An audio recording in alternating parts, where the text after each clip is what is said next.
Okay, sweet. Yeah, thanks again. I know you guys are busy. We're gonna try and just kind of nip this in the bud, man. About 15 minutes, hopefully. If the conversation actually winds down, it winds down. Let's do what we got to do, man. But yeah, so the first question I want to kind of bring up with you guys, obviously with all the crazy stuff that's been happening recently, with COVID and Brexit, and some people believe that liberties have been taken away from them. How would you define freedom, both, politically and philosophically? What is freedom to you? And any of you guys can answer the question. Well, okay. In 1982, I'm sorry. No, I mean, put it this way. What's interesting, actually, I reread some of my essays from the job I cannot mention on this podcast. And what was interesting about it is it was speaking about sort of Aristotelian philosophy. Yeah. And what was interesting about that was how what was the purpose of education? What is the purpose of education?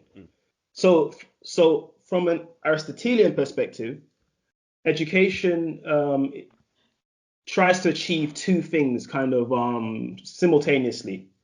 So on the one hand, you have it's supposed to bring the individual to self actualization. Okay, that's what education is supposed to do for the self. And self-actualization, you could argue, is synonymous with freedom. Because if you're self-actualized, one could say that you are free. Yeah, you have no master. Yeah. Yeah. On the other hand, there is a responsibility of that individual to also be a good citizen and to be able to contribute to society. Hence why the government is in the business of education. And so this is essentially the argument that Aristotle is talking about, that actually there is a sort of a personal purpose and a public purpose, or a private purpose and a public purpose. But of course, the private purpose still affects the public, and the public affects the private. They're kind of intertwined in that way, because obviously, if you're self-actualized, it follows that you'll be a good citizen, and if you're a good citizen, then you would not prevent anyone else from being able to self-actualize. But of course, if you haven't reached the point of self-actualization, that may create some problems in the citizenry, i.e. crime, i.e. someone trying to get one over on someone else, i.e. depression, not being satisfied with one's station in life, which I believe breeds this sense of being bound and not being free. So just to kick it off, we had to hit you with Aristotle. breaking the Aristotle out early. Throttle with the Aristotle. Tunde, have you got anything to say to that at all? Or yeah, well, I mean, I agree. I agree. I was just going to say, I think there is. Sorry, you still technically didn't answer the question, but thank you. Well, I don't think. I mean, I don't think there is an answer to these kind of things. But I was just going to say, it ties into, you've got Maslow's hierarchy of needs, right, from that psychological perspective, and we are conditioned to pursue self-actualization. But first, we have to achieve all of these baseline kind of things: our physical protection of our physical self, then our emotional self, and then that self-actualization bit is the point at the top. And society, arguably the purpose of government, the reason why we pay taxes and we obey the law, is so that we can all share in, let's say, the social construct or the collective illusion that we are all free to pursue that pinnacle, that goal of self-actualization. Whether or not you achieve self-actualization or not, I think is completely psychological. And I was just going to say that I think freedom and liberty is probably much more a perception in this day and age than it is an actual physical thing. I guess the irony of that being, I would say we have, particularly in the UK, loads of individual freedoms within the confines of the law. But whether or not a person feels free or liberated is purely, I think, an individual thing based on their, their psychology. The glass half full, the glass half empty. Perspective. And I guess that goes back into what Mike was saying about essentially, if you are self-actualized, this feeling of freedom is greater, I suppose. To, slightly same topic and going to another, the father of philosophy, if you will, Socrates. I know some big words too. That's a name. That's a name. The name, exactly. But yeah, it's still a word by definition. But so he kind of believed that for one to have essentially a vote or a say in the matter, they should be educated, on it 100%. And if not, they shouldn't vote essentially.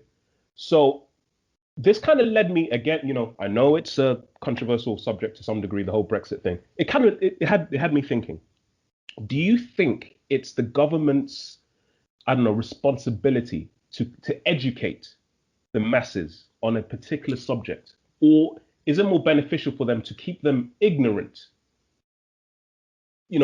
What's your feelings on that? Well, I think there's two things that kind of exist mutually. So from a cynical perspective, it could be beneficial for the government to keep people ignorant of certain things. And in the same government, they can also have and execute a responsibility to educate people on matters that they should be aware of. But, if we're talking about, so we're talking about that freedom to vote and a person feeling informed and educated. Yeah, the government has a responsibility to ensure its citizens are competent, that they leave with a baseline level of education that should allow them to function correctly in society.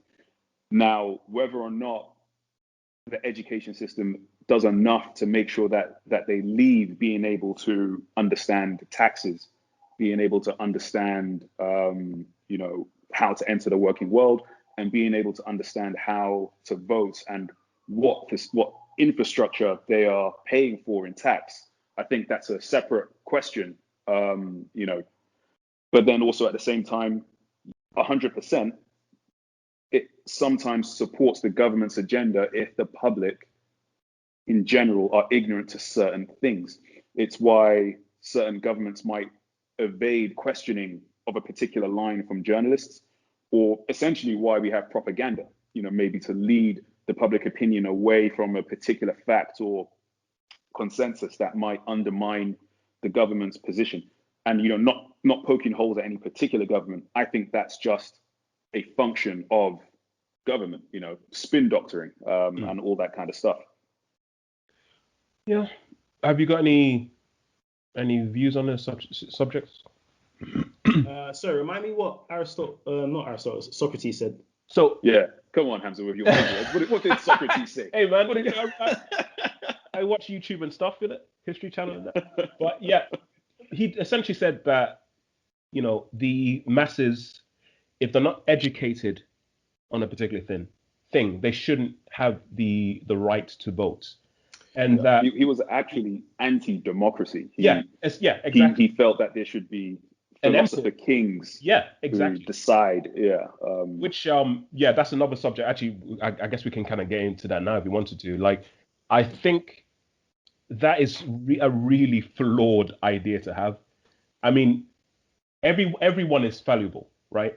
So this kind of idealized emperor, philosopher guy, it's like it's a dream, man. Like, that can't really happen.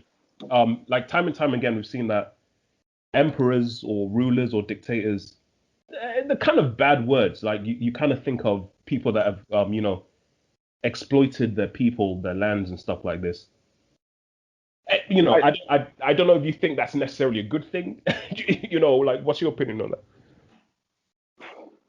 Well, go for it. okay. Well, okay. So it's funny because I think my knee-jerk reaction is to actually agree with Socrates. Mm.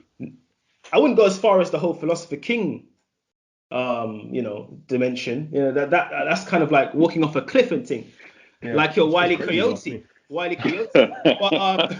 But no, but I don't think I'd go down the road of philosopher king. But I think my knee-jerk reaction is yes. I think the demos or the people in a society do need to be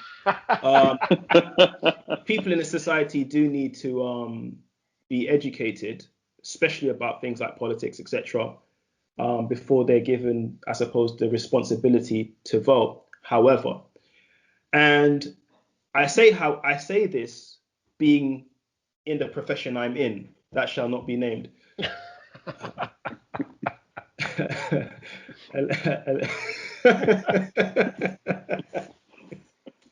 Yeah, man. A little bit like Voldemort and that.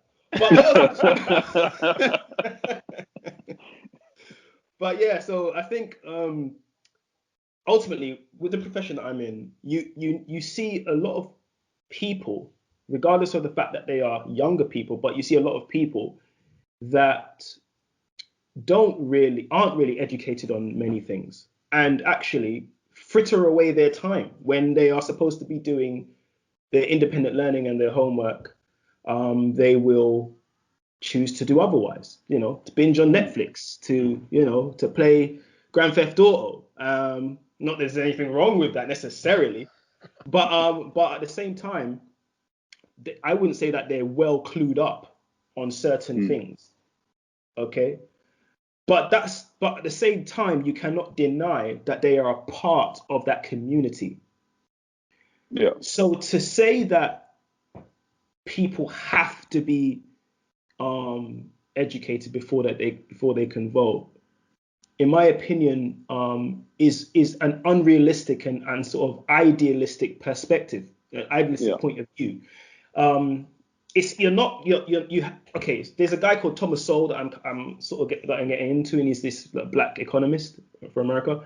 And one of the things he talks about is that in sort of like in terms of basic 101 economy is basically or economics, sorry, is we live in a world not like the Garden of Eden. The Garden of Eden is an environment where everything is in infinite supply, because you're living in almost like an infinite space, an infinite dimension in terms of the whole idea of Eden. However, when you're in the world, okay, things are limited, okay, and that's where economics comes from. And so what you have to do, recognizing you're in a world where things are limited, there has to be trade-offs. And so what I'm saying is, I think in regards to how we treat people in terms of being able to empower them to vote, I think you have to have trade-offs. You have to recognize their humanity and the fact that they are a part of the community, without actually putting some people on the periphery and some people on the edges of society, because there will be backlash. There's always backlash when you push people to the outskirts or to the periphery. Yeah. No, yeah, I definitely agree with that. I was going to say it's kind of interesting. There is ideology, and even as Hamza was saying, or as we were saying earlier, the whole thing of philosopher kings, and it's essentially dictatorships or authoritarian regimes, and in practice they've never come out well.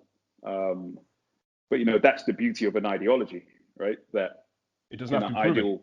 In an ideal setting, it would work. And I think what is right often depends on the circumstance and the goal.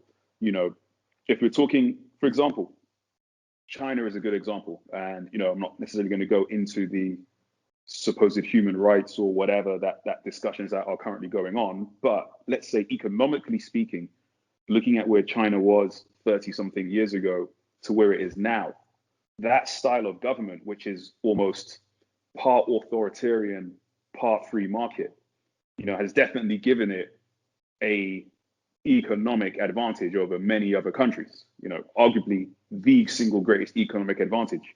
So if that's the measure, economic success of a nation, GDP, then there's an argument for it. There's a strong argument for that style of government in that particular part of the world.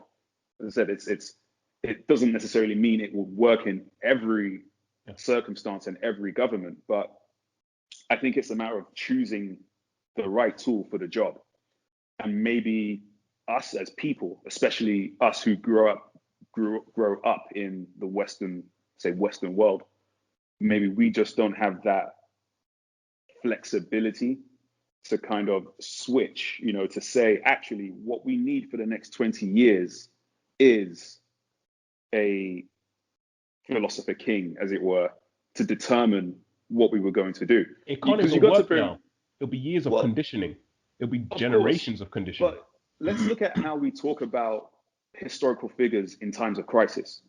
So the obvious jump out examples, when we talk about what the history of the world wars, World War I and World War II, we often talk about world leaders making decisions, and the decisions as being executed by these people. Because at that time, effectively, we were in, of course, there were democracies, but we were effectively in authoritarian-like situations.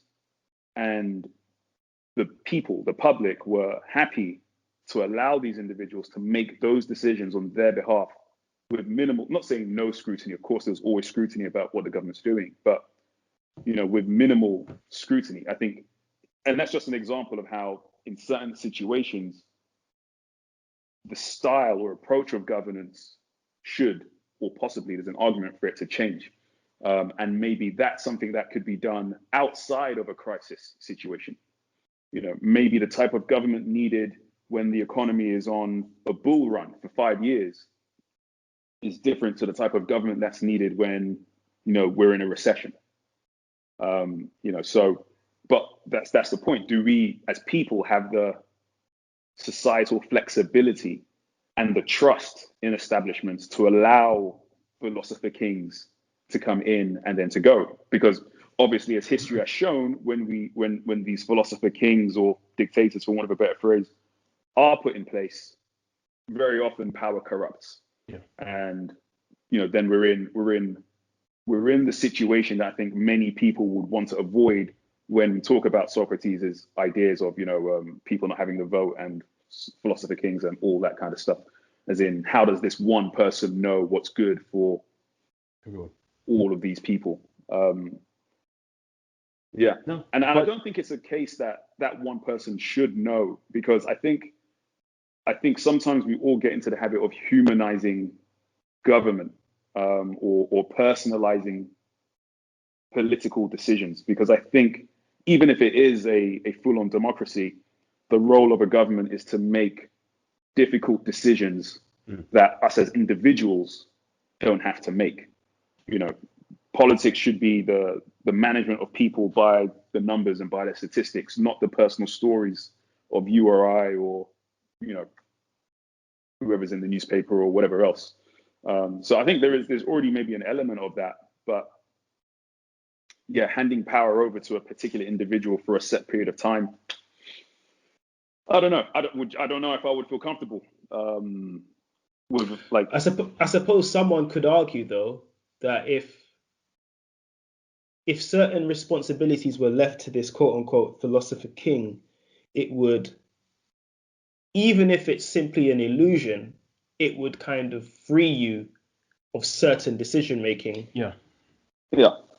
And therefore you would experience a kind of freedom in your insights. Yeah, to some degree, You do have a point. Like all those difficult decisions, hey, I didn't do it. But this is the thing though. Human nature has taught us you might be okay with one decision that you don't have to, necessarily dictate or pick or decide. But there might be one where you wish you had greater influence on, if you know what I'm trying to say. So it's it swings and roundabouts, man. It's like, okay. Sorry to cut you off. I was just the book, where what Big Brother is doing, they are systematically reducing the vocabulary in this version, in the story. Spoiler alert, obviously. They're systematically reducing the vocabulary, and the idea behind that is that when you well, to be fair, it's economizing. Economizing, okay. Economizing. Yeah, and the get idea it right. behind that is misquoted. But the idea is like with fewer words, there's less you can express, right? There's less you can think, and it's a form of control. Like the language we use controls what we think, and I think similarly, the decisions that are available to us control how we feel about our freedoms. If tomorrow I have the choice to go here, there, whatever, to leave my job, to sell this or sell that, then I would feel I have loads of personal freedoms and I would feel quite free. Whereas if I wake up tomorrow and my only choice is to go to work, because if I don't go to work, I will get fired. And if I will get fired, I will not be able to pay for X, Y, Z, and my whole house of cards essentially falls down. Then you will not feel as free because your choices are completely limited. Yeah. But is there a thing as too much choice to the point where you're so overwhelmed you end up doing or deciding you don't do anything essentially? Is that also is that? Yeah, of course. Analysis paralysis, right? Yeah. If you have too many options, but I think if you have too many options in front of you, you will feel stifled by the choice, but you won't feel like you are not free to make your choice. You will just have a crisis of confidence about which choice is the best one. Well, put it this way, we, if we're kind of thinking existentially, we have a choice whether to live or to die, man. Yeah. To kill or be killed, real or be real. No, I'm joking. Okay, so no. Ultimately, we do have a choice to live or to die, and it's a bit OTT. Yeah. It's a bit melodramatic, but it's true. And that is a very there's no wide choice there. It's either one. It's pretty binary. Yeah. And many people unfortunately do choose that they can't. They choose not to live. Yeah. And because with the choice of living, perhaps it doesn't feel like they would be able to experience any sense of freedom, any sense of real liberty. For me, actually, one of the things I think, this is one of the things I think I've kind of been battling with myself, is this the whole kind of like private and public life. Because one of the things that I think is that can actually make an individual feel like in chains, let's say, is having to be one person publicly and another person privately. Yeah. So for example, let's take Martin Luther King. It's like if Martin Luther King couldn't be MLK, he couldn't be the MLK that he was in the living room speaking to Coretta. He couldn't be that individual in the public sphere or the public square. But I think we all have this duality. I mean, the way I am with you guys is not the way I'm going to be at work. It's not going to be the way I am with my mother. And I think sometimes, I don't know, people, granted, there is a continuity to you, right? I hope I'm not sounding like some kind of psychopath with different, like a split personality or whatever. But to some extent, you show certain aspects of yourself depending on the situation. And I don't think there's anything particularly wrong with that. You have to be professional at work. You can't be making fart jokes all the time at work. But you know what I'm trying to say. So I just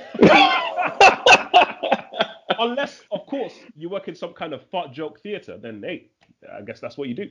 But or you work at Pixar. That's basically exactly.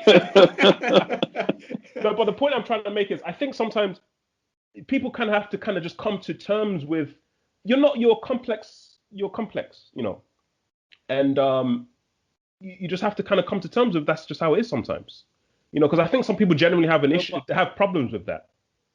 But for me, what the issue is, it's not so much because I understand that you know, you have to be able to mediate yourself.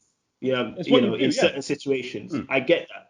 But I'm not even talking about that. I'm talking about when it feels like the person you are, the person that you want to be, and the person that makes you the most free is under attack by systems of power or by the prevailing cultural narrative.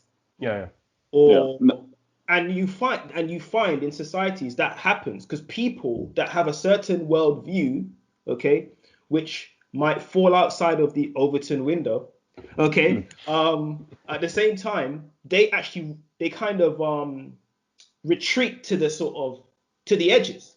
Yeah. I mean, almost creating like some cultural splinter cells. But they feel like they're pushed to those edges. Yeah, but like, of course, and I think we could find many examples of those in let's look at any marginalized or persecuted group. You know, in various points around the world or places around the world, there would always be some group of people who feel that they can't express their true nature for fear of whether it's violence, condemnation, or exclusion, social exclusion.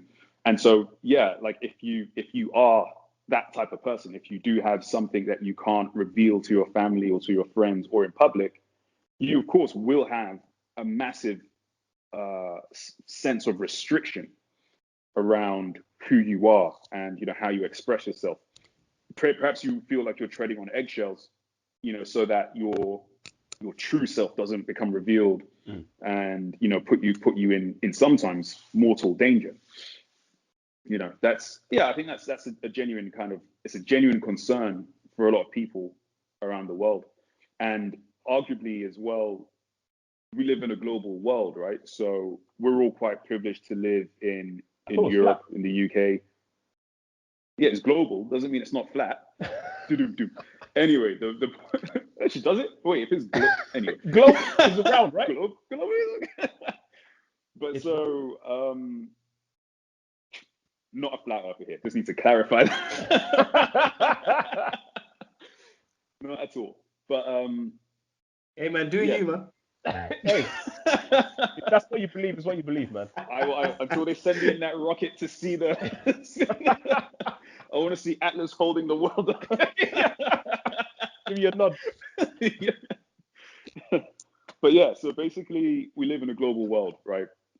Social media and all this kind of stuff just makes our way of life this kind of course, there are restrictions on what we can do, but we all have to admit that in terms of personal civil liberties within the UK, Europe, America, maybe let's say the Western world as it is, we're privileged. We could pretty much walk out on the street and declare ourselves as whatever we want to declare ourselves, as long as it's within the confines of the law, and no one would, not no one, but like the majority of people will just probably, not even bother look up, right? And when you have people in areas with much stricter social norms or government controls or whatever else it might be, but they're able to easily access that lifestyle via social media and via the internet, they're going to feel increasingly restricted because you have this thing of, well, these guys live like that. I live like this. And if only I could be over there, I could be free, or I can live more freely, and it's not always to do things that are illicit. It's, if you look at the amount of economic migration from people who are leaving parts of North Africa to try and make journeys into the UK and Europe, because they want to be free to earn money. Yeah. Right? They want to be free to be able to earn real money, either to send back to their families or to develop themselves into a better person. It's only going to increase, I think, the more we share cultures globally, the more cultures intermix and mingle, the more there will be a sense of the grass is greener. The grass is greener, not just the grass is greener, but just a sense of dissatisfaction with whatever the status quo is on the other side. You know, so wherever you are, whatever you're looking at will always look better, and it will then create this, you know, and maybe it's a negative, maybe it is a bad thing in the end, because, you know, if you're in a country and the government is trying to implement reforms to make it more, you know, to make it more accommodating of personal, financial, civil liberties, but it takes time, right? But we don't have that time because our lives, our individual lives are short. The life of a country is longer. And we want those civil liberties now. You know, you will feel restricted. You will feel like you don't have freedom. And, you know, kind of what I was saying at the start, I do think that whatever we determine freedom and liberty to be is predominantly psychological. You know, it's predominantly what we perceive rather than what we are physically. Is there a hands up over there? Yeah. Have you got a question, Michael? Let me come off my soap. Yes. Let me come off my soap. Oh man, but no, hey, here's the thing. I did notice that in that what do they call it? Diatribe. That Tunde was referring a lot. He was sort of speaking in general terms, as if there is this ideal person that wants to move to a certain place, as if we all feel and think the same. Look, there are people living in places that we may deem to be unlivable, but they still find, you know, heaven on earth in a sense. They still find a sense of joy, a sense of fulfillment, and in some ways, maybe not in all, but they feel self-actualized. I sort of want to sort of segue into this this thought on like religion and so specifically Christianity. So you know, Jesus was sort of speaking to I forget if it was the disciples or the Pharisees, which is basically a Jewish religious sect. But he was speaking to them, and he was basically, someone was saying something like, you know, where is the kingdom of heaven? Where is the kingdom of God? Where is the kingdom of heaven? And then Jesus was basically saying, look, you can't see it with the human eye,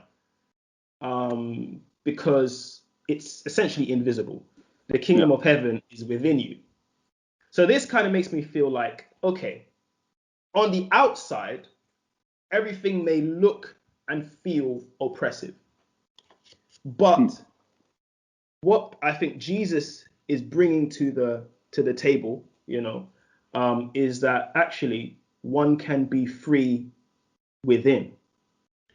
I actually agree with you. I've always been a firm believer that your time on earth is your heaven or your potential hell, depending on, I know it's cliche and it's corny, your state of mind. Granted, you can't control how you know, the things around you ultimately are what has an effect on your state of mind. You can't control the economy. You know, you can't control if someone gets ill. All these things have a knock on your state of mind. But I do genuinely believe that you have, you know, the feeling of being content is what's going to define your time on earth as being a heavenly experience or hell, essentially. And I think it does boil down to you have to find some kind of form of contentment in your life, man.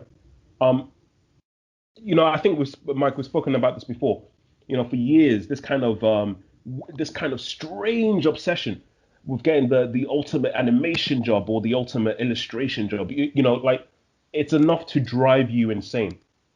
And it got to a point where, I had to kind of come to terms with, you know what, Hamza, you're not going to find the Disney job or whatever.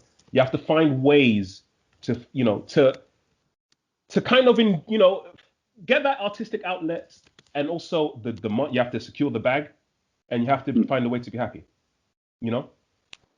That's the thing. But that's personally what I think. I think you have to be content. Yeah. I was just gonna say no, like, so I think we are pretty much all on the same page. Like, I would say, because the thing is, yeah, I agree. Like, contentment comes from within, and not everybody, not if this was a marketing thing and we have to do the atypical customer diagram. Not every person looking for civil liberty and equality is a North African guy trying to cross the migrant trail into Europe. Because clearly there are loads of people that are content where they are, how they are, or with completely other means that we are not privy to. However, I'm not entirely sure if you can be content without feeling you have a great sense of personal freedom. If you see what I mean. I don't think you can. I'm not saying you can. I don't know. Like, I just don't think you can. I think if you feel that you don't have the choice to choose your contentment, or to accept your contentment, or to, to define it. Yeah, I see. Then you might struggle to find that contentment. Yeah. So here's the thing, though. Yeah. I feel like, and this is a weird. Okay, I'm going to refer to the Bible again. Okay, but the reason I'm doing that, though, is because there are some really, like, interesting figures in the Bible that, in some ways, went against the grain, culturally speaking. They were sort of countercultural. So, for example, let's think of the Apostle Paul, who was multilingual. The guy was a really intelligent guy. He was trained, he was a Jew. He was trained in the Pharisaic order under the feet of a guy called Gamaliel, who was like basically one of the head Pharisees. And then he had his conversion story, and obviously, met Christ. But what's interesting about this guy is that his mindset was quite radical, in that externalities did not stop him from pursuing purpose. So his purpose is what made himself actualized and made him fulfilled. And even with the externality of a government that is saying you shouldn't preach this here, or you have no jurisdiction to be here, or that didn't necessarily faze him. Yeah, obviously he felt fear, he felt persecuted, but there was still a deep kind of impetus and drive to pursue purpose. And what I feel in terms of freedom, I feel like freedom in some ways is to accept. Okay, this is one of those kind of soapbox moments, but it's not really, because I truly believe this, and I could be wrong, but I think freedom, a certain level of freedom, is to accept the burden that comes with pursuing purpose. Yeah, but that is kind of also, correct me if I'm wrong. It's choice, right? It's kind of being content to some degree. Am I wrong in saying that? Yeah. But I think freedom and choice, and contentment, I think there is a strong link between all of that. Like, I think at the core of it, that person with that purpose, like, for example, fine, you could be levied with taxes, you could be persecuted, you could be ridiculed, but if that was your choice, it's the one I've made. Exactly. I made it. I was given the decision to make it, so therefore I'm happy. And then you can find fulfillment in that choice. You can find fulfillment in that, compared to someone who's then forced into, maybe forced into labor, or forced into a relationship, or whatever else it might be. Not to say that contentment can't come out of that. Obviously, as we saw with Conan the Barbarian, when he these obscure references, because I haven't actually watched Conan. Man. Wow, man. The only part I well- remember in Conan, man, is the way the guy puts his hands together like that and makes that. That's the only part I Of remember. course. That was was that Traditional the first one or the second medicine. one? That's Yeah. the first one. But no, Tunde, you do make a point about something being false. It's like when you're woken up by the alarm clock, right? Yeah. But one day wake up naturally at the same time the alarm clock would have woken you. There's a completely different feeling because it's like there's that kind of aggravation that you were kind of ripped out of sleep. But if it's natural, choose. but if you wake up at the same time naturally, it's like as Mike's been doing.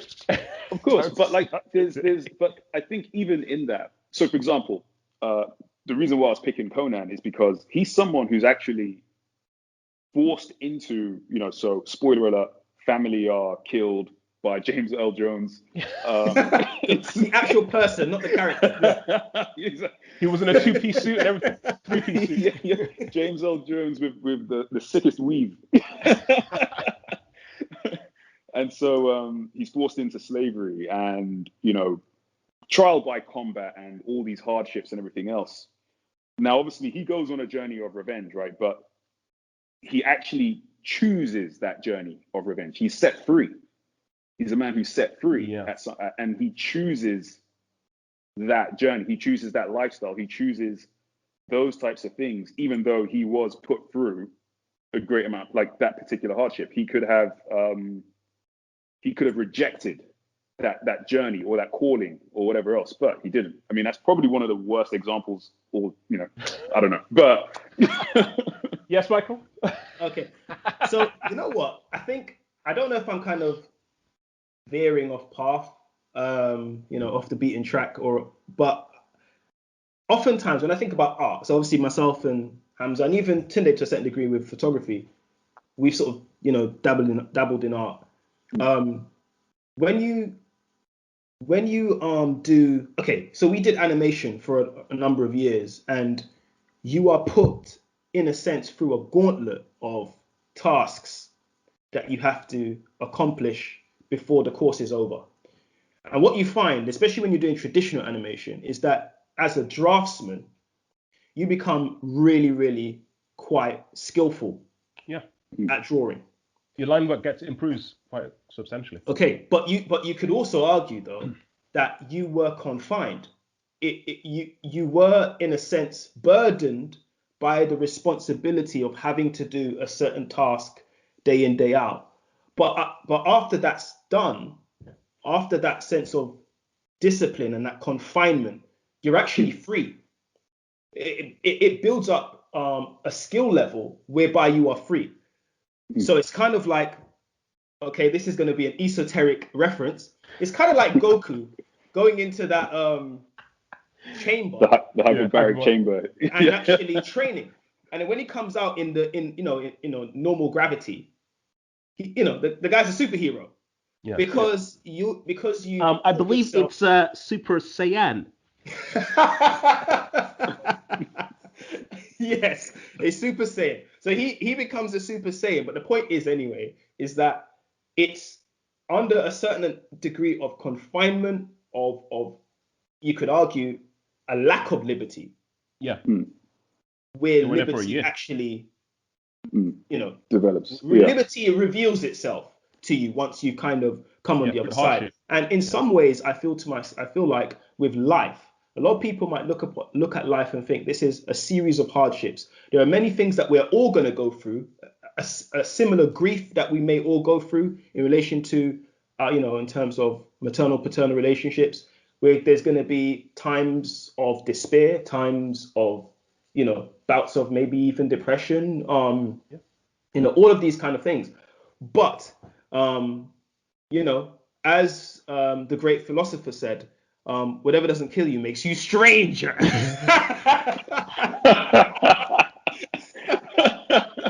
But okay, jokes aside, but it's true. He's a joker, right? Joker. Joker. Yeah, Joker. Yeah, the great French philosopher.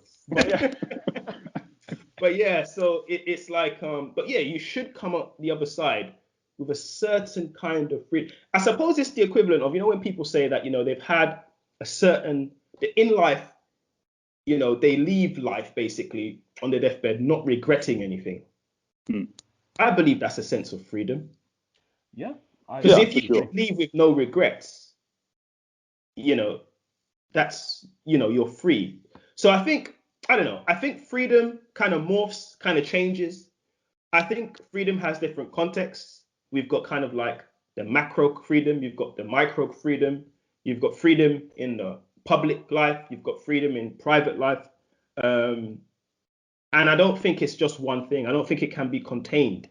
It's true. Certain relationships can give you freedom, when you found that particular person or whatever. Freedom within family, a loving spouse can give you freedom. A child, child can give you freedom. It rears its head in but different obviously forms. responsibility come with that. But then there's responsibility.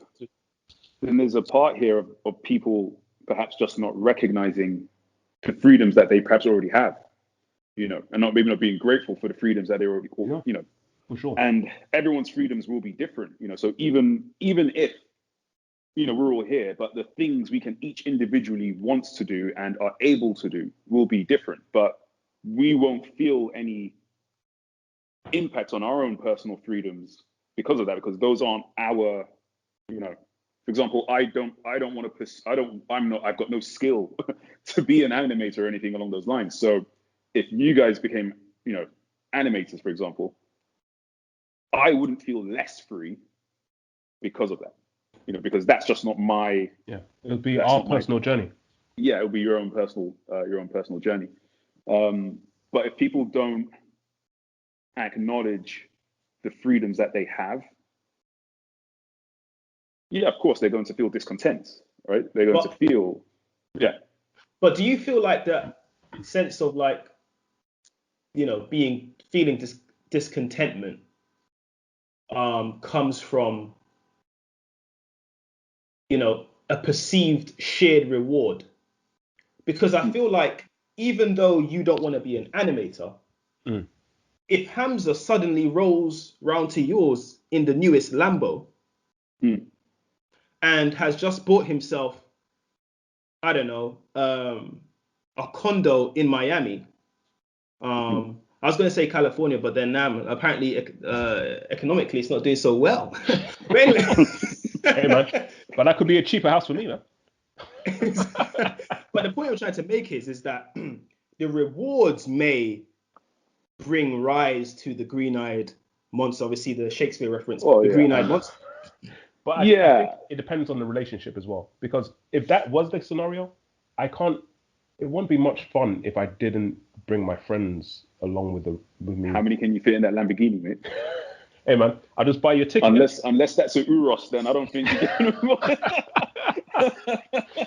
No, but you see my point. I wouldn't be able to fully enjoy it unless my friends are there with me or have taken part in it. But I do understand what you're saying. But also though, can this perceived shared reward system or reward or incentive be that same thing which imprisons and makes us feel less free? Yeah, no, I think so, because sorry to cut you off there, because I think so. Like, 'cause I think that if we peer pressure basically, or keeping up with the Joneses. So in this example, Hamza rolls up with a Lamborghini. I don't have a Lamborghini. There's a part of me that can be happy for my long-term friend to finally be in a Lamborghini, trying to fit 5 people in the Lamborghini, and I'm like, okay, no, I'll walk. But then I can understand how other people, would feel. Well, where's my Lamborghini? Yeah. Where's my Lamborghini? This is the point I was trying to bring up. I've known a few people through the course of my life that they just expect good things to happen. And I found with them, whenever speaking to them, it's kind of a bummer, because it's like, but why? Why does God or the universe owe you anything? You claim you're a good person. There's millions of good people that have had terrible things happen to them. Ultimately, I think this goes again, and I'm going back. You just have to you have to be content, you're also just a human being. You know, there's nothing that's owed to you, and I think you just have to accept that. And generally, once you do, you are on the path to a happier life, if that makes any sense. Is the kind of why haven't I got this? This guy's got the Lamborghini. Why haven't I? Well, that guy probably worked towards it. Why is it just going to be given to you? You know. So, and I think this is where a lot of depression and hurt comes from with a lot of people. Like you have to put in the work in. And even if you do, you're not necessarily owed. You're not guaranteed. Yeah. It's not guaranteed to you. And I think there's definitely a lot to be said about genuinely being happy for somebody. You know, even a competitor. So for example, even if, you know, you've got, I want, we're using Lamborghinis as examples. Hamza gets the Lamborghini. I also want a Lamborghini, and we work in the same industry, but, you know, I've known you for all these years. I should acknowledge, well, you know what, if you were genuinely better than me, you got that Lamborghini on your merit. Yeah. I'm happy for you because you earned it. That doesn't take away from my desire to want one, but I'm equally as happy for you to have one. You know, that's maybe not enough people have that approach, and maybe there's maturity. a bit of a maturity, but maybe also some people have a scarcity mindset in the sense of, well, if Hamza's got a Lamborghini, that means there's one Lamborghini less. Yeah. Which Lamborghini is going to be mine? You know, instead of thinking, good for you, you got one, that means I can get one. And I'm going to work just as hard. You've shown me the way to do it. I can work just as hard. I can choose to do that. Instead, maybe some people think, well, you know what? I'm a nice guy. Why didn't I get one? What do I have to do to get, you know, and you know, point the finger of blame in different directions other than at their own choices and their own actions and inactions. I was going to say there is like another element there as well with just individual exceptionalism, which is why some people feel, just by dint of being who they are, that they should be in a Lamborghini. They should be they should be doing all these things for no real apparent reason other than they believe or they feel that they. And I'm sure we've all met that kind of person, and it's really difficult to kind of talk to them, to try to make them understand. But maybe it comes with experience, or maybe that's just the way they are, you know. But you should never feel like the universe owes you something because you pay your taxes and you say hello to your neighbor. So now you deserve a Lamborghini. You know, it's just a ridiculous notion, man. In this future where Lamborghinis are the currency. But then one Lamborghini is nothing. You got a couple of Lamborghinis. Just sprinkle them on the desk. Keep the change. But yeah, man. Guys, I know you guys have to get going. Thank you again. Hopefully we can do this again at some other time. There was some more questions I was going to ask, but I think this is good. I enjoyed it. We should. Yeah. Yeah. Honestly, I was gonna. You know, I spoke to Mike. It was we're going to talk about the responsibility. If celebrities have a moral responsibility to behave virtuously. You know. But we'll talk about that another time. Once you stick a coin in and you give me a good topic, I could. Apparently, I don't shut up. So we could talk about that next time. Yeah, for sure, Mike. Hopefully, you know, you find the time to do that because I think it'd be really interesting to talk about that as well. Thank you again. I'll let you guys get on with it. But yeah.